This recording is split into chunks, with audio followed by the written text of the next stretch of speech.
Praise God. मी pastor Rohan Mane पुन्हा एकदा तुमच्या समवेत परमेश्वराचे वचन घेऊन येताना मला खूप खूप आनंद होत आहेत. बऱ्याच ठिकाणाहून मला फोन येत आहेत आणि खूप साऱ्या शुभेच्छा आहेत आपल्या सेवेसाठी. मी देवाचे आभार मानतो.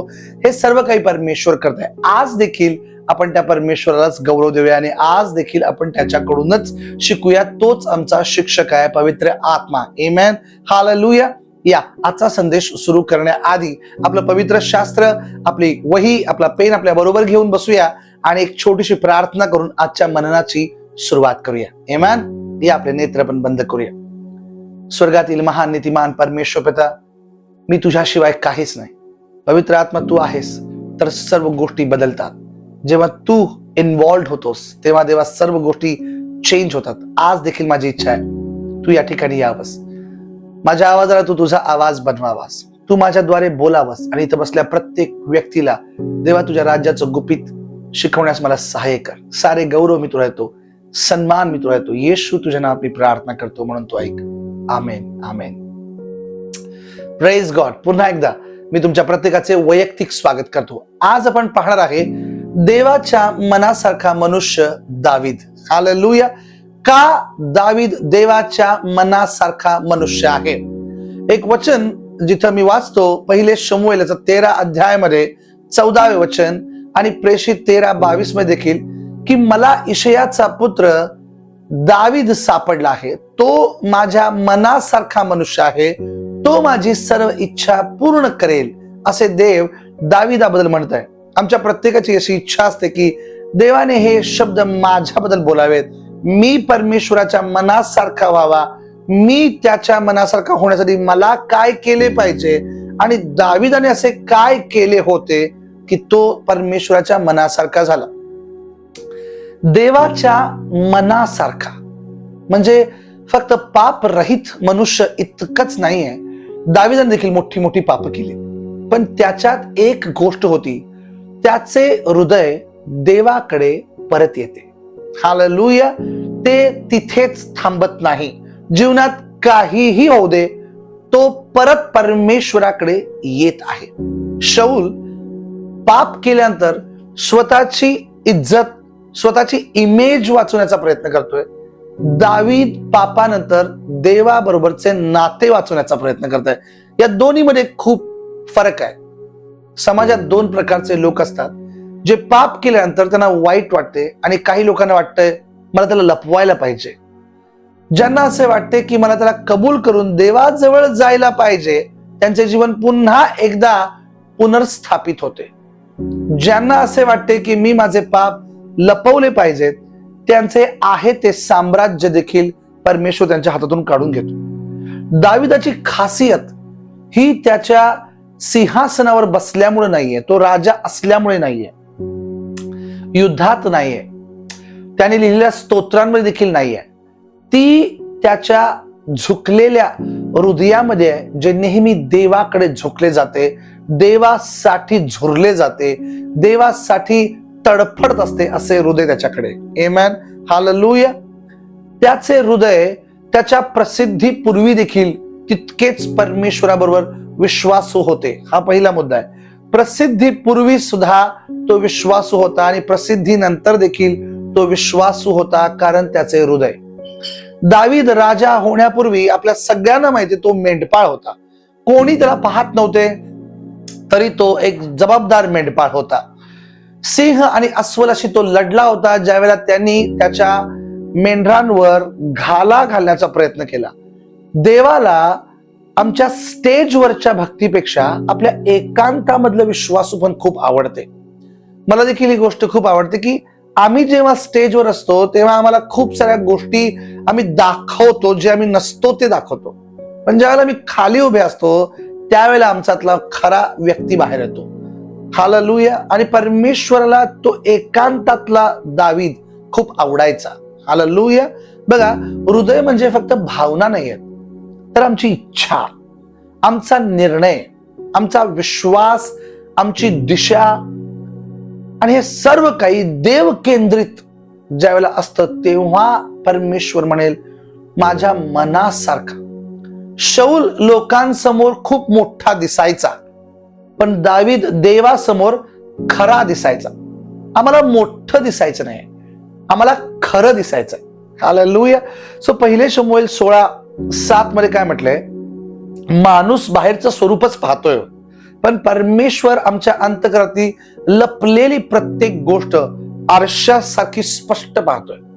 लोक काय म्हणतात की देव फक्त आमच्यातलं कौशल्य, आमच्या प्रतिभा, आमचं टॅलेंट बघतोय. नाही, आधी परमेश्वर आमच्या हृदयाची अवस्था पाहतोय. हे इम्पॉर्टंट आहे.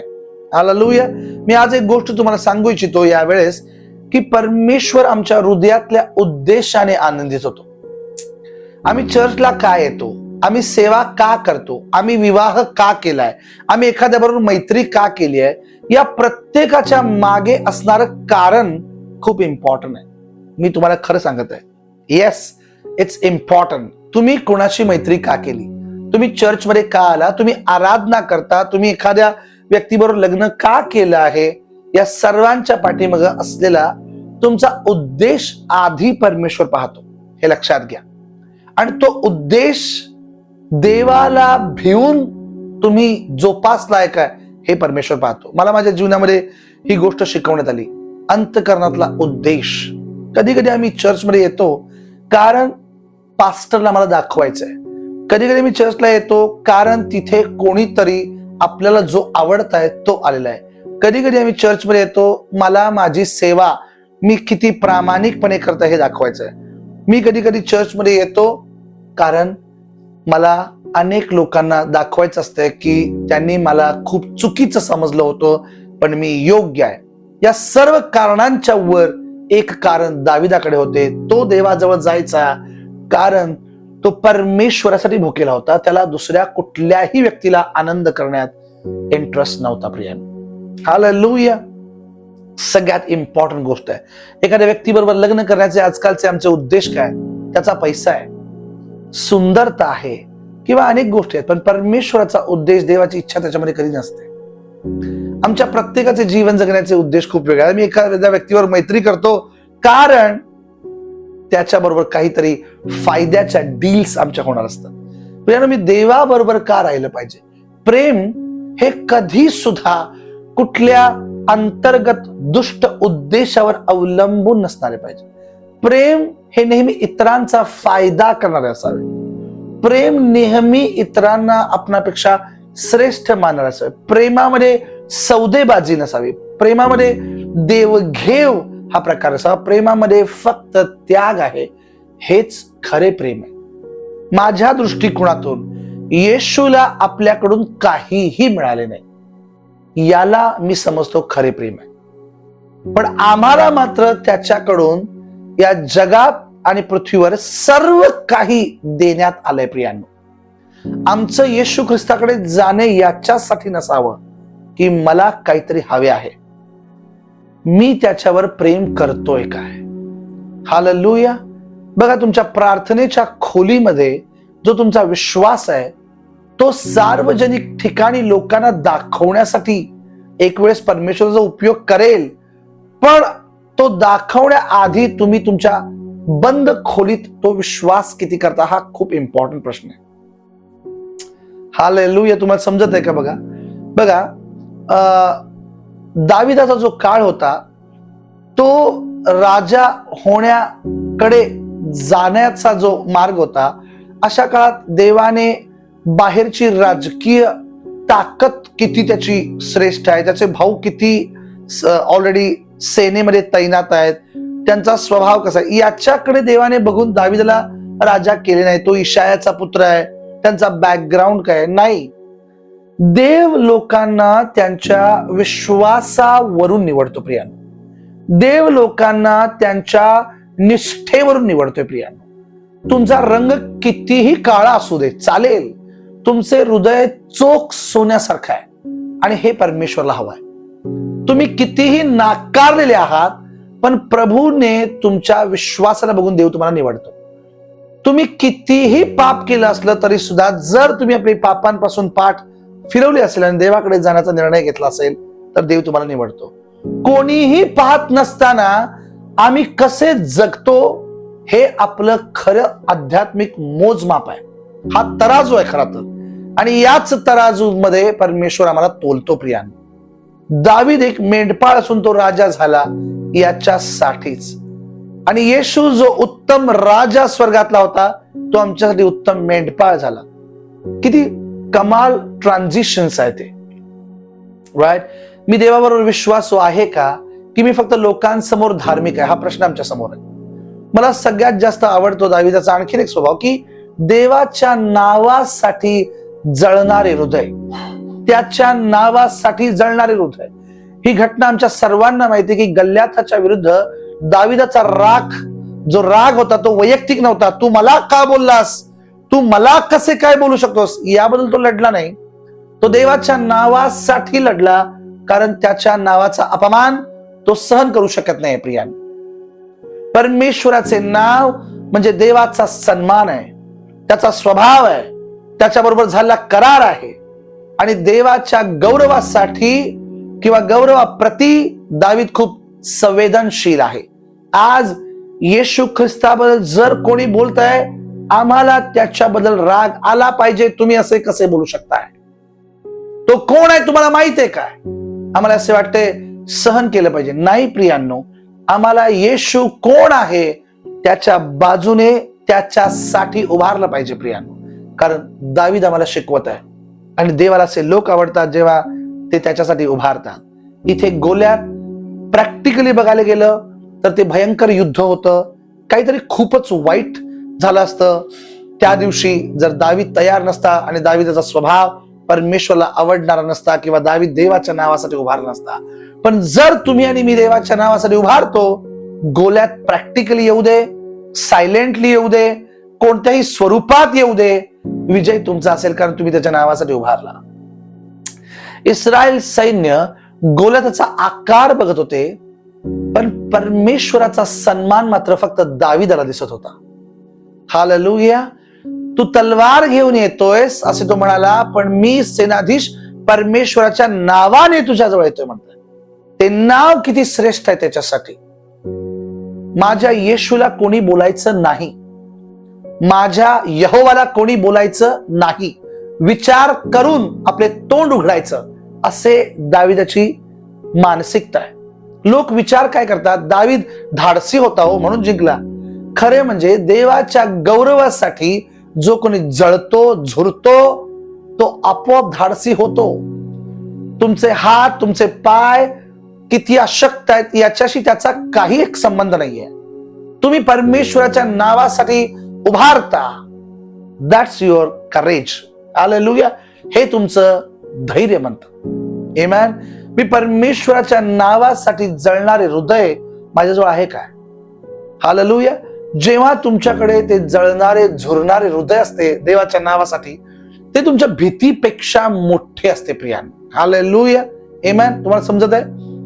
गोल्यात हा फक्त एक योद्धा नव्हता, तो इस्रायलाच्या देवाला ओपनली चॅलेंज करत होता.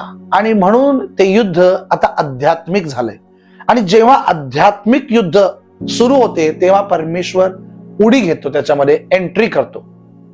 आमचे प्रश्न काय, माझं काय होईल, हे विचार करण्यापेक्षा देवाचा गौरव कसा होईल, इथे आमचा प्रश्न चेंज व्हायला पाहिजे. आमेन. हालेलुया. काय वाटते तुम्हाला? दावीद माझे काय होईल याचा विचार करत नाही, परमेश्वराचे गौरव कसे होईल. तुम्हाला आणि मला आमच्या जीवनामध्ये अशा अनेक संधी मिळतात जिथे तुम्ही आणि मी येशूचे नाव उंच करू शकतो. What you think? हालेलुया. दावीदाने देवाच्या नावासाठी युद्ध केले. येशूने पित्याच्या घरासाठी जळणारी आवड दाखवली. दानिएल परमेश्वरासाठी उभा राहिला, नोहा देवासाठी उभा राहिला, अब्राहम परमेश्वरासाठी उभा राहिला. तुम्ही आणि मी परमेश्वरासाठी उभे राहतोय का? माझा उत्साह, माझी एक्साइटमेंट माझे नाव जपण्यासाठी आहे आजकाल, पण परमेश्वराच्या नावासाठी नाही. मला आणखीन एक त्याचा स्वभाव आवडतो की तो राजा आहे, पण त्याला पश्चाताप करण्याची एक दुर्मिळ क्षमता आहे. मला खूप आवडते. मी मुद्दा म्हणतोय दुर्मिळ क्षमता. आजकाल मोठ्या लोकांना, पोझिशन्सवर असणाऱ्या लोकांना कधी पश्चाताप करू वाटत नाही. खूप दुर्मिळ झालंय. कधी कोणी आपली चूक कबूल करत नाही. लोकांना वाटेल हा आता हा बघ एवढा मोठा होता, पडलाच की, क्षमा मागितल्यानंतर कदाचित माझी इमेज कमी होईल असे लोकांना वाटते. दाविदाने बत्शेबा बरोबर पाप केलं. तो राजा होता. सैतान त्याला म्हणत होता, अरे तू राजा आहेस, राजा, तू काहीही करू शकतोयस, कुणाची बायको वगैरे वगैरे ती नाती बघू नकोस, तुला जी स्त्री आवडते उचलायचं तिला, आणि तुला जे हवंय ते तिच्या बरोबर करायचं, तू राजा आहेस. पण दाविदाला असे वाटते, मी कसला राजा, मला राजा बनवणारा अजून एक राजांचा राजा आहे. आमेन. आणि त्याच्या समोर, त्याच्या न्यायालयात मला क्षमा कशी मिळेल, म्हणून त्याने पश्चाताप केला. आज मी तुम्हाला एक गोष्ट सांगू इच्छितो. या जगात कदाचित काही प्रमाणात, काही एरियांमध्ये, मे बी चर्चमध्ये, मे बी नातेवाईकांमध्ये तुमचं राज्य असेल, लक्षात घ्या, तुमचं राज्य असेल, पण देवाच्या राज्यात आमच्या प्रत्येक पापाचा न्याय होणार आहे. प्रियांनो, दाविदाने बत्शेबाबरोबर पाप केलं, नवऱ्याचा खून केला, पण ज्या वेळेला देवाचा संदेष्टा नाथान त्याच्याकडे आला, जेव्हा त्याने त्याला उघडे केले, तेव्हा त्याने कुठलंही कारण दिलं नाही. प्रियांनो, मला ही गोष्ट खूप आवडते. तो मोडला गेला.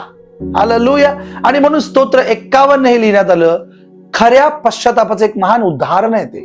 दाविदाने फक्त शिक्षा टाळण्यासाठी विनंती नाही केली, त्यानं शुद्ध हृदय मागितलं. त्याला समजून आलं, अरे मी राजा झालोय, लोकांनी मला निवडलं नाही, तू मला निवडलंस, मी किती कृतज्ञ, मी किती शुद्ध असायला पाहिजे, आणि माझ्यामध्ये अजूनही शुद्ध हृदय नाही आहे. परमेश्वर पिता, हे काय आहे पिता, मला शुद्ध हृदय दे पिता, मी पाप केलं, माझ्या ठाई अजून तू अशुद्ध हृदय, मला ते हृदय दे. शाऊल काय म्हणाला, मी पाप केलं, पण लोकांसमोर माझा मान ठेव, असे तो म्हणाला. दावीद काय म्हणला, मी परमेश्वराविरुद्ध पाप केले, मी देवाविरुद्ध पाप केले. हालेलुया. बघा, मी परमेश्वराविरुद्ध पाप केलंय, असं तो म्हणताय. जे काही या पृथ्वीवर तुम्ही करता, पौल म्हणताय, ते तुम्ही देवासाठी करता असे समजून करा. म्हणजे इथं पण काय झालंय, त्यानं जे काय केले ती चूक गोष्ट होती, म्हणून त्या दाविदाला असं वाटतंय त्याने देवाविरुद्ध ते केलं. ज्यावेळेला दावीद गोल्याताविरुद्ध उभारला होता, त्यावेळेला देखील तो परमेश्वरासाठी काहीतरी करत होता. ज्यावेळेला तो बत्शेबावर पाप करतोय, त्यावेळेला तो देवाविरुद्ध पाप करताय. आम्ही या पृथ्वीवर जे काही करताय ते आम्ही केवळ परमेश्वरासाठी चांगले किंवा परमेश्वराच्या विरुद्ध करतो, ते मनुष्याच्या विरोधात नसते. प्रियांनो, लोक समजतात देवाने दाविदाला सोडलं म्हणजे देव पापाला हलकं घ्यायला लागलं वाटतं, माफ कशाला करायचं. दाविदाला क्षमा मिळाली, पण त्याचे परिणाम त्याला भोगायला लागले होते. बायबल सांगते आम्हाला, तो त्याचे परिणाम भोगत होता. पण मला आवडते, राजाने माफी मागण्याचा निश्चय केला. देवाला ना परिपूर्ण लोक नको आहेत, मोडलेले, पाप स्वीकारणारे, चुकीला स्वीकारणारे हृदय असणारे लोक हवेत. प्रियांनो, इम्पॉर्टंट आहे. अनेक घरं, अनेक मंडळ्या, अनेक मोठे मोठे वेंचर्स मोडत आहेत, कारण लोक आपली चूक कबूल करत नाहीत. अनेक पती पत्नी वेगळे होत आहेत, ते माफी मागत नाहीत, परमेश्वरात जवळ सुद्धा ते जात नाहीत, आणि त्यांच्यामध्ये काय एक दुरी निर्माण झाली आहे, एक अंतर निर्माण झाले. दाविदाच्या घरातून येणारा राजा पाप विरहित असेल, असे यशया 9:6-7 मध्ये म्हटलंय. आणि खरोखर दाविदाच्या राज्यातून किंवा घरातून एक खरोखर दाविदाचा पुत्र प्रभू येशू ख्रिस्त जन्माला आला, असं म्हटलं. दाविदाच्या गावात, आपण गाणं म्हणतो ना, दाविदाच्या गावात राजा जन्माला आलाय. बघा, तो राजा येशू ख्रिस्त होता, कारण त्याचे घराणे, हालेलुया, येशू ख्रिस्ताचं घराणं दाविदापासून सुरू झालं. राईट, पृथ्वीवरचं घराणं. आमेन. समजते. राजांना त्या काळात जबाबदार धरणं खूप धोकादायक होतं, पण नाथानने दाविदाला समोर जाऊन त्याच्या जीवनात परमेश्वर किती नाराज आहे किंवा त्याचं काय काय चुकलं हे धैर्याने त्याने सांगितलं. प्रिया, जेव्हा कधी तुम्हाला कोणी धैर्याने तुमच्या जीवनातील पाप दाखवेल, मी आज तुम्हाला एक सिक्रेट सांगतो, ते लगेच स्वीकारा. तिथेच त्या व्यक्तीला म्हणा, मी तुझ्या समोर पश्चाताप करतो आणि मला माझ्यासाठी तू प्रार्थना कर. त्या व्यक्तीलाच प्रार्थना करायला सांगा आणि त्याला सांगा की आजपासून मी बदललेलो आहे, आणि या बदलासाठी तू मला सहाय्य केलंस, त्याबद्दल मी तुझे आभार मानतो. खरा पश्चाताप फक्त माफ कर एवढंच नाही, तर माझं हृदय बदल, अशी प्रार्थना आहे. प्रियांनो, दाविदानं क्षमा मागितली, पेत्र देखील रडून परत आला. यहुदा मात्र आपल्या अपराध भावातच नष्ट होऊन गेला. मी पकडला गेल्यानंतर दुःखी होतो की देव दुखावला म्हणून मी मोडतो. आमच्या चुका जर आम्ही स्वतःहून स्वीकारून माफी नाही मागितली तर परमेश्वर आम्हाला पकडेल. आणि जेव्हा तो पकडेल, ते अनुवाद 28 मधून मला आठवतंय वचन, की जर म्हटलंय तू एका मार्गाने पळशील, मी तुला 7 मार्गाने पकडेल. तू पळू नाही शकणार, नाही पळू शकत तो जर पकडायला गेला तर. So that's a good thing की तुम्ही स्वतःहून आपले पाप कबूल करा. दाविदाच्या मध्ये असला आणखीन एक गुण म्हणजे दाविदाने शौलाचा बदला घेतला नाही. एक आध्यात्मिक मार्ग त्याने निवडला. शौलाने दाविदाला मारण्याचा प्रयत्न केला. दाविदाला 2 वेळा संधी मिळाली असं बायबल सांगतंय, पण त्याने शौलाला मारले नाही. आज मला तुम्हाला एक गोष्ट सांगायची आहे, तुमच्या शत्रूचा बदला घेऊ नका, कारण परमेश्वर त्याला नक्की भेटेल, तो त्याला सरळ करेल. प्रियानो, तुम्ही त्यामध्ये गुंतू नका जर तुम्हाला परमेश्वराच्या मनासारखा मनुष्य बनायचा आहे तर. कारण दाविदाचा हा विश्वास आहे की परमेश्वर त्याच्यासाठी लढेल. मी तुम्हाला आज एनकरेज करू इच्छितो, देव तुमच्यासाठी लढेल. आपल्या शेजाऱ्याला सांगा, देव आपल्यासाठी लढेल, देव तुझ्यासाठी लढेल, देव माझ्यासाठी लढेल. तो गप्प बसलेला नाही, तो आंधळा मतिमंद परमेश्वर नाही आहे. तो त्याला सर्व काही दिसते. प्रियांनो, परमेश्वराचा अभिषेक ही गोष्ट दाविदासाठी खूप गंभीर होती. त्याला सत्ता हवी होती, पण परमेश्वराच्या वेळेच्या आधी आणि वेळेच्या बाहेर नको होती. जेव्हा परमेश्वर त्याला ती गादी देईल तेव्हाच तो त्या गादीवर बसेल, पण त्याच्या आधी चूक झाली, याला काढून टाका, याला ठार मारा, असे तो शौलाबद्दल बोलला नाही. त्याने फक्त डिफेन्स केला. डिफेन्स म्हणजे काय? आपला जीव वाचवला, तो पळून गेला. हालेलुया. कधी कधी काही लोकांना वाटतंय गप्प बसलं म्हणजे तुमच्यात ताकद नाही, तुमच्यात धैर्य नाही, तुमच्यात दम नाही, घाबरट आहात तुम्ही. नाही प्रियानो, दावीद एक घाबरट नव्हता, तो पळत होता, कारण परमेश्वराच्या नजरेत त्याला पडायचे नव्हते. हालेलुया. आम्हाला सर्व लोकांच्या नजरेत मात्र चांगलं राहायचं आहे, परमेश्वराच्या नजरेत पडलं तर चालतं. दावीद कम्प्लिटली उलटा आहे. दावीद म्हणताय मला परमेश्वराच्या नजरेत पडायचं नाही, काय वाटेल तेवढे लोक मला काय पण बोलतात, मी भित्राय, मी पळून गेलो. अनेक लोक संधीला देवाची परवानगी समजतात. कधी कधी अरे वा, समोर जर तो झोपलाय तर याला मारायची मला परमिशनच आहे. हो, देवाने याला झोप आणली, हा खूप पळालाय, आता शौलाला मारलं म्हणजे झालं, आणि ही संधी मला देवाने दिली आहे. दाविदाने संधी आणि देवाची इच्छा यात एक छोटासा फरक केला आणि त्याने ती संधी सोडली. हालेलुया. परमेश्वर जर याला ठार मारू इच्छित असेल तर तो त्याच्या हाताने मारेल. बघा, मी तुम्हाला सांगतो, गोल्यातामध्ये आणि शौलामध्ये फरक आहे. प्रिया, प्लीज लक्षपूर्वक ऐका. गोल्यात आणि शौल हे दोन्ही दाविदाचे शत्रू आहेत, राईट? पण यामध्ये देवाने निवडलेला एक अभिषेक आहे, तो शौल आहे.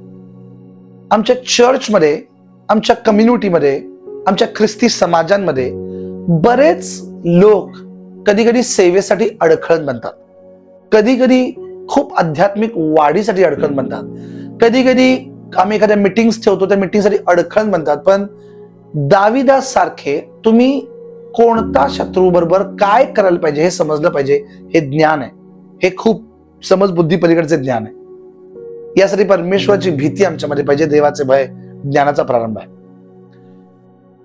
गोल्याताला तुम्ही डायरेक्ट ठार मारून त्याचे मुंडके करू शकताय, वेगळे करू शकताय धडापासून. दॅट्स राईट, हे बरोबर आहे, परफेक्ट आहे एकदम, कारण तो देवाच्या विरुद्ध उभारलाय. दॅट्स परफेक्ट त्या काळामध्ये. पण शौलाला तुम्ही हाती लावायचं नाही. एक ज्ञानी राजा कसे निर्णय घेतो हे दाविदाकडून शिकलं पाहिजे. एक परफेक्ट निर्णय आहे. देवाच्या अभिषिक्ताला राग आलाय आमच्या विरुद्ध, तो चुकीचा आहे, तो अभिषेक चुकलेला आहे. That's fine, no problem. आम्हाला त्याच्या विरुद्ध काही करायचं नाही. मी तुम्हाला सांगतो, जे लोक सेवेसाठी अडखण करतात, तुम्ही काहीही करू नका. कधी कधी ते मुद्दामून तुमच्या पाठीमागे त्या शौलासारखं लागतील, कारण नसताना लागतील, पण तुम्हाला संधी मिळाली तरी सुद्धा त्यांचे काहीच वाईट करू नका प्रियानो, कधीही वाईट करू नका प्रियानो. संधी देवाची परवानगीच आहे असे समजून कधी करू नका. जीवनामध्ये खूप साऱ्या अडखळांना तुम्हाला सामोरं जावं लागेल. हालेलुया. कधी ते करू नका. परमेश्वराच्या हातात सोपवा, त्या अभिषिक्ताला सोपवा. परमेश्वराच्या अभिषिक्तावर हात उचलणं माझ्या हातून कधी सुद्धा घडू नये असे म्हणून त्याने आपले हात शुद्ध राखले. हालेलुया. त्याने आपले हात शुद्ध राखले. लोक म्हणतात माझ्याकडे संधी आली म्हणजे ही परमिशनच आहे. आत्ता बघा मी कसं करतो. प्रत्येक उघडलेला दरवाजा देवाकडून नसतो हे लक्षात घ्या. प्रत्येक उघडलेला दरवाजा देवाकडून नसतो. काही दरवाजे तुमच्या नाशासाठी उघडलेत, त्याला संधी समजू नका, ते सापळे आहेत. बदला न घेणं म्हणजे कमजोरी नाही, देवाच्या न्यायावर विश्वास ठेवणं. हालेलुया. मी देवाच्या न्यायावर विश्वास करतो. आजपर्यंत माझ्या बरोबर अशा अनेक गोष्टी झाल्या. मी तुम्हाला हे खरं खरं सांगतो, खूप सारे लोक विरुद्ध उठले, खूप सारे लोक माझ्या विरुद्ध विनाकारण शौलासारखे मागे लागले होते, पण मी त्यांचा बदला नाही घ्यायचं ठरवलं. देवाने मला योग्य वेळेला उंच केलं. देवाच्या पराक्रमी हाताखाली लीन व्हा, तुमचा जीव वाचून पळा. तुम्हाला संधी असेल तरी देखील तुम्ही काही करू नका. उलट मी तुम्हाला सांगेन, त्यांची लाज झाकण्याचा प्रयत्न करा. जरी तुम्हाला तुमच्या शत्रूची अशी न्यूज आली की तुमच्या शत्रूने असं असं तुमच्या विरोधात केलंय, तरी देखील नाही ते माझ्या विरोधात केलं असेल, इट्स ओके. तुम्ही त्याच्याकडे कशाला लक्ष देताय? तुम्ही लक्ष देऊ नका. तुम्ही पुढे जावा आणि माझं त्यांचं काही शत्रुत्व नाही असेच सांगा. हालेलुया. देव योग्य वेळेला ते सर्व काय करेल. दावीदाच्या सिंहासनावर शांतीचा राजकुमार येईल असं म्हटलंय. आमेन. आम्ही शांती करणाऱ्याची मुलं आहोत प्रियांनो. जुन्या काळामध्ये असो, आजच्या काळामध्ये असो, प्रतिस्पर्ध्याला ठार मारणं, पराजित करणं सामान्य नाही आजकाल. पण दावीदाचा हा जो संयम आहे तो राजकीय दृष्ट्या खूप मूर्खपणा वाटू शकतो, पण आध्यात्मिक दृष्ट्या ती एक रणनीती होती. हालेलुया. काय? ती एक रणनीती आहे. जेव्हा आपण स्वतःला न्याय देण्याऐवजी, न्याय घेण्याऐवजी देवावर तो न्याय घेणं सोपवतो, तेव्हा आपले हृदय कडू होत नाही. That's a wonderful thing. आपलं हृदय कडू होऊ द्यायचं नाही कोणाप्रती पण. तो न्याय परमेश्वरच्या हातामध्ये सोपवायचा. दावीदाने शौलाला उलट वाचवले. येशूनं शत्रूंसाठी प्रार्थना केली. स्तेफन देखील म्हणाला, हे काय करतात त्यांना कळत नाही, यांना माफ कर. मी माझा न्याय परमेश्वराच्या हातात सोपवतोय की मी स्वतःच न्यायाधीश होतोय. हालेलुया.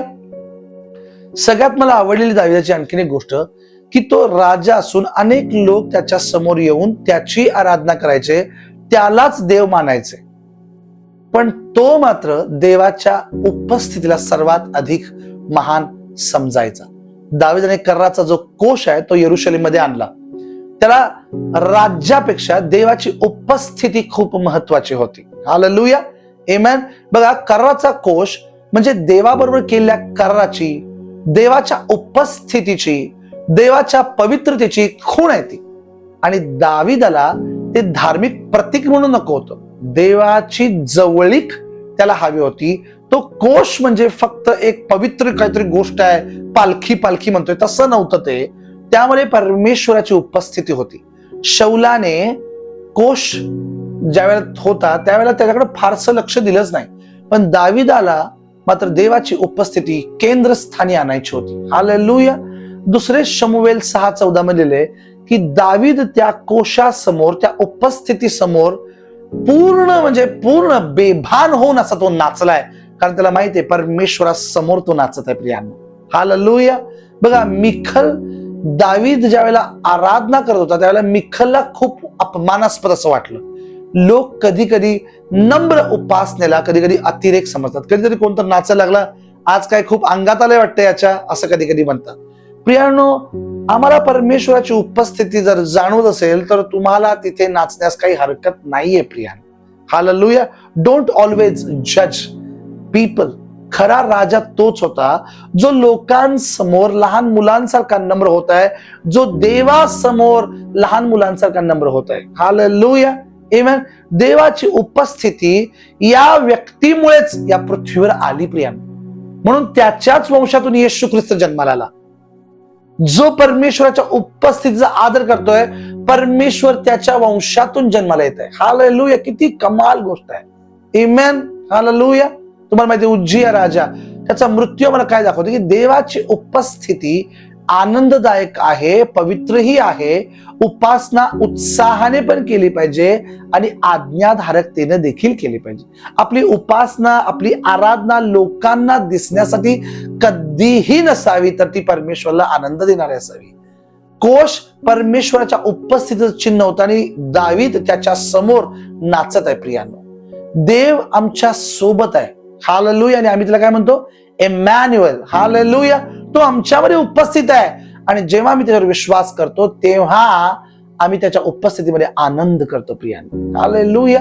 बघा, आम्ही आमच्या जीवनामध्ये या सर्व गोष्टींचा अभ्यास करूया की ज्या गोष्टींमुळे दावीद परमेश्वराच्या मनासारखा झालाय, त्याला काय आवडतंय हे त्याला समजलेलं आहे. प्रियांनो, आमेन.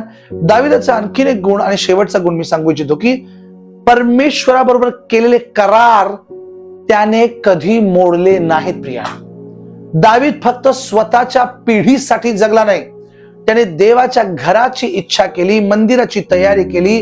देवाने त्याला अनंत राज्याचा करार केला आणि तो करार तो कधी विसरला नाही. प्रियांनो, हालेलुया. प्रियांनो, दावीदाबरोबर झाला हा करार, हा देवाने दावीदाचं मन, त्याचं हृदय पाहून तो कधी तोडला नाही. प्रियांनो, सामान्य जे राजे असतात ते सतत स्वतःचीच घरं मजबूत करतात. दावीदाने परमेश्वराचं घर बांधण्याची इच्छा दाखवली. हालेलुया. मी कोण आहे? प्रियांनो, हालेलुया. परमेश्वर काय म्हणताय की मी कोण आहे? मी परमेश्वर आहे असं तो म्हणताय. हालेलुया. लोक विचारतात दावीदाला मंदिर बांधू दिलं नाही म्हणजे तो नाकारला गेला. नाही, देवाने त्याची इच्छा स्वीकारली, पण ते काम फक्त त्याने शलमोनला दिलं. शलमोन, तू मंदिर बांधायचं इतकंच. पण ही इच्छा कुणाची पूर्ण झाली सांगा मला? ही इच्छा दावीदाचीच पूर्ण झाली ना. हालेलुया. आमेन. सो परमेश्वराला आम्ही कोणत्या प्रकारे आनंद देऊ शकतो हे आम्हाला समजायला पाहिजे. कधी कधी देव आपली इच्छा स्वीकारतो आणि ते काम कधी कधी दुसऱ्याला देतो. शेवट अंतिम परिणाम काय आहे? ते अपयश नाही आहे, तर ती इच्छा पूर्ण झाली. मी तुम्हाला सांगू, या पृथ्वीवर आम्ही परमेश्वराला आनंद देऊ शकतो. प्रियांनो, या पृथ्वीवर आम्ही परमेश्वराला खरोखर खुश करू शकतो. प्रियांनो, हालेलुया. या पृथ्वीवर आम्ही खरोखर देवाच्या चेहऱ्यावर हास्य आणू शकतो. प्रियांनो, त्याच्या मनासारखा व्यक्ती बनवू शकतो. प्रियांनो, आमचा इगो आम्हाला सोडून द्यायचा आहे, आम्हाला नम्र बनायचं आहे. तो युद्ध देखील केला, त्यानं शांती देखील केली, त्याने बदलाही घेतला नाही. किती कमाल गोष्ट आहे. त्याने पश्चाताप केला, त्यानं स्तोत्र लिहिलीत, तो देवाच्या उपस्थितीसाठी झुरत होता आणि काय म्हणतोय, माझ्या जीवात जीव असेपर्यंत मी तुझं स्तुती करेन. आपण देवाच्या कामासाठी ज्यावेळेला पाया घालण्यास तयार होतोय त्यावेळेला त्याचं श्रेय कुणालाही मिळालं तरी चालेल. आजकाल ना ही क्रेडिट मिळण्याची स्पर्धा खूप सुरू आहे. काही लोक करत काही नाहीत, पण सगळ्या कामाचं क्रेडिट घेतात. आणि काही लोक सगळं काही करतात पण त्याचं क्रेडिट घेत नाही, त्याचं श्रेय घेत नाहीत. मी आज ही गोष्ट तुम्हाला सांगू इच्छितो, या पृथ्वीवर परमेश्वराला जे काही हवं आहे ते तो करत आहे, याच्यामध्ये आनंद माना.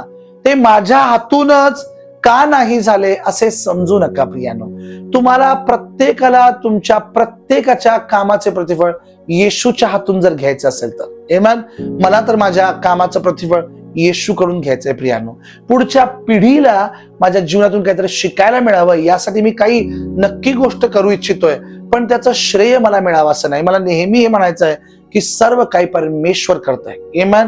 दाविदामध्ये देवाला काय काय आकर्षित झाले बघा. तर दाविदाला देवाला दाविदामध्ये गुप्त विश्वासूपणा दिसला, जेव्हा त्याला कोणी बघत नव्हतं. दुसरी गोष्ट, माझ्या नावासाठी इतकं मोठं चॅलेंज स्वीकारायचं, 6.5-7 फुटी माणसाबरोबर लढण्यास तयार व्हायचं.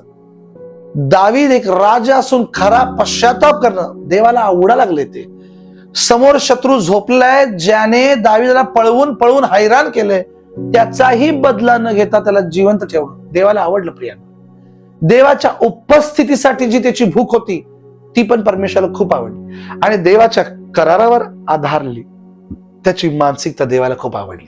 प्रियांनो, दावीद एक महान होता, कारण तो कधी पडला नाही म्हणून नव्हे, तो पडल्यानंतर देखील देवाकडे परत येतोय. देवाच्या मनासारखा मनुष्य म्हणजे ज्याचं हृदय पापानंतर कठीण होत नाही, यशानंतर गर्विष्ठ होत नाही, शत्रू पुढे बदल्यानं असं पेटत नाही आणि देवाच्या उपस्थितीशिवाय समाधानी होत नाही, असे हृदय, असा माणूस परमेश्वराच्या मनासारखा. माझे हृदय दाविदासारखे देवाकडे परत येणारे आहे काय, हा प्रश्न आमच्या समोर आहे. हालेलुया. या आपण प्रार्थना करूया, आपले नेत्र आपण बंद करूया आणि प्रभूला म्हणूया, पिता माझ्याही मनातली ती इच्छा आहे की मी देखील तुझ्या मनासारखं बनावं. इथे अनेक लोक बसले आहेत की त्यांना असे वाटते मला प्रभूच्या इच्छेसारखं जगायचं आहे. काही लोक जगत आहेत. प्रभू मी तुझा धन्यवाद करतो, जितके लोक माझ्या समोर बसले आहेत त्या प्रत्येक व्यक्तीच्या मनात तुझ्या मनासारखा मनुष्य, तुझ्या मनासारखी स्त्री होण्याची इच्छा पिता आज मी प्रार्थना करतो. तू त्यांना तुझ्या मनासारखा बनव. आज दाविदाच्या जीवनातून जे काय आम्ही सगळ्यांनी मनन केले ते परमेश्वर तू खरोखर आशीर्वादित कर. देवा हे वचन आम्ही कधी विसरू नये पिता. मी तुझ्या मनासारखा होण्यासाठी पिता मला तुझ्या नावासाठी उभारायला मदत कर. मला खरा पश्चाताप करणारा व्यक्ती बनव. माझी पोझिशन, माझं पद कितीही मोठं असलं तरी देवा मला पश्चाताप करणारा व्यक्ती बनव. मला तुझ्या नावासाठी उभारणारा व्यक्ती बनव पिता. मला सूड न घेणारा व्यक्ती तू बनव पिता, कारण मला तुझ्या मनासारखं बनायचं पिता. सूड घेणं तुझ्या हातामध्ये आहे आणि तुझ्या बरोबर केलेला जो करार आहे तो करार मला पाळायला तू मदत कर. येशू तुझ्या नावात मी प्रार्थना करतो म्हणून तू ऐक पिता. आमेन, आमेन, आमेन. देव तुम्हाला आशीषित करो. या संदेशांना युट्यूबवर जरूर ऐका. FGA church Kolhapur, pastor Rohan Mane, ख्रिस्ती मराठी संदेश जर तुम्ही टाईप केलं तर हे संदेश येतील. Thank you so much. God bless you.